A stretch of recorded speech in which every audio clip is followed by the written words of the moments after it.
Is it possible to connect to somebody that died? Is it possible? Yes. Should we do it? No. There is a mitzvah from the Torah that says that we're not allowed to bother the dead. Can a person do it? Yes. There are all types of impure ways. There are pure and impure ways of doing it. The impure ways are very well known. For example, using something called a Ouija board. Ouija board actually works. But if a person does it, it's considered 100% idol worship. So yes, you could actually hear and read many famous stories of Jewish people using a Ouija board. For example, there's a famous story where a bunch of guys from the army, Israeli army, IDF, got a Ouija board. This is back in the 1970s, before most of you were born. 12 guys. 12 guys got a Ouija board in the army, and or 11 guys first, and then it became 12 later. They got a Ouija board, and in the IDF, for some reason, they liked the stuff, and they got a glass, and they got a dead person to come to them and start talking to them. And they would ask them questions: who, what, when, and how. Now, the dead, usually the ones that come to these Ouija boards, are not exactly tzaddikim. They're not good people. And they come at a price. And if you don't do certain things, they could punish the person. And they also know the future, because they're not limited to time and space. So this neshama told the 11 guys, and then at that moment another guy came that told the story,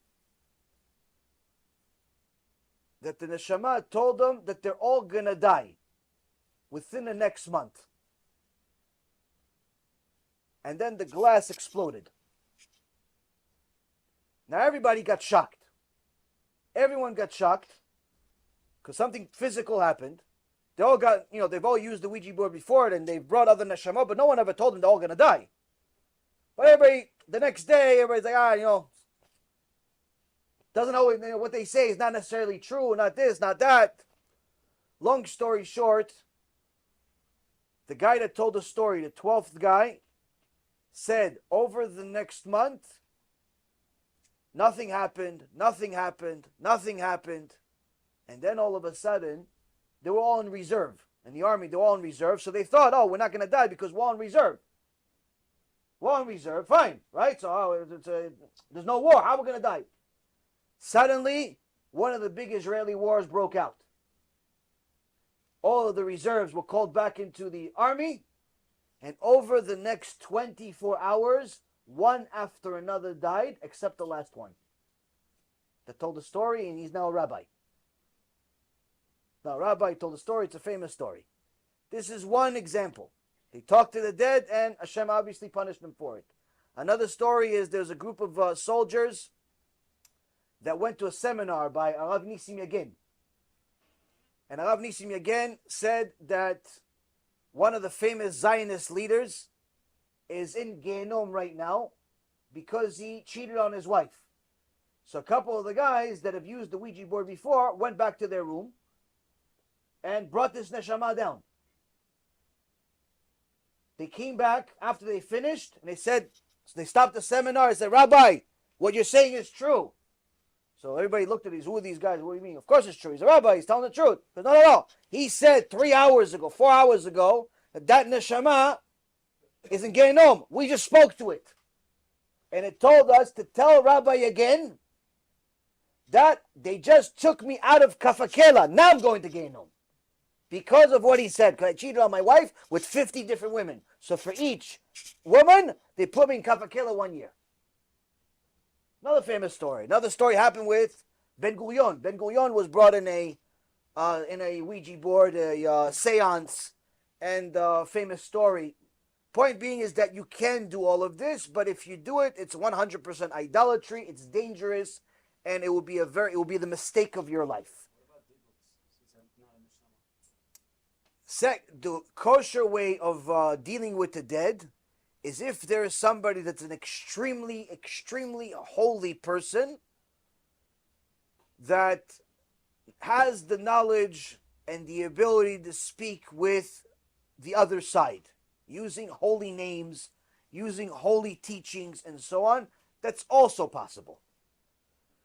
There is something called Ilui Neshama, where you could take the Neshama of a person and send it to heaven and show it different types of things. There's a certain rabbi in the world that's believed to be able to do it on a regular basis, and there's even a few videos of what it looks like. It looks like he's doing it.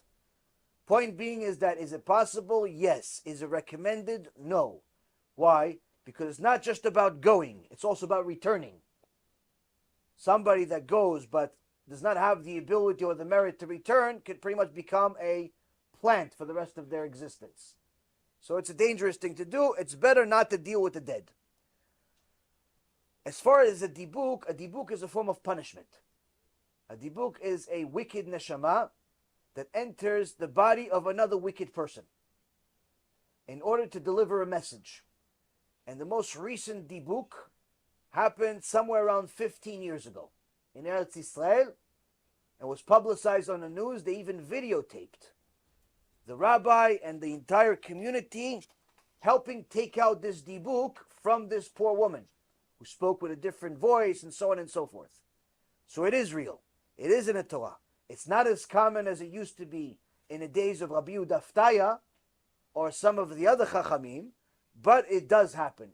Today, it's almost impossible to find a Chacham that knows how to take them out. In the days of Rabbi Udaftaya, he was able to take them out relatively easily. He knew the exact strategy of how to do it, meaning it was only a matter of time. And he has a whole book that he wrote, and it's actually translated to English, about all of the different dibukim that he dealt with and who they were and what they said and the whole process, like a journal, if you will. Very, very scary. And this is actually probably the scariest holy book that's written that was translated to English. But nonetheless, it does exist. It's just less common today. If a person is punished by being, attacked by a dibuk, it's almost unrepairable. Because we don't have the chachamim that we had in previous generations that can do it. So it'll be a very, very difficult thing. In the old days, it was one rabbi helping the person. Today, you literally need that one big rabbi and an entire community to help him.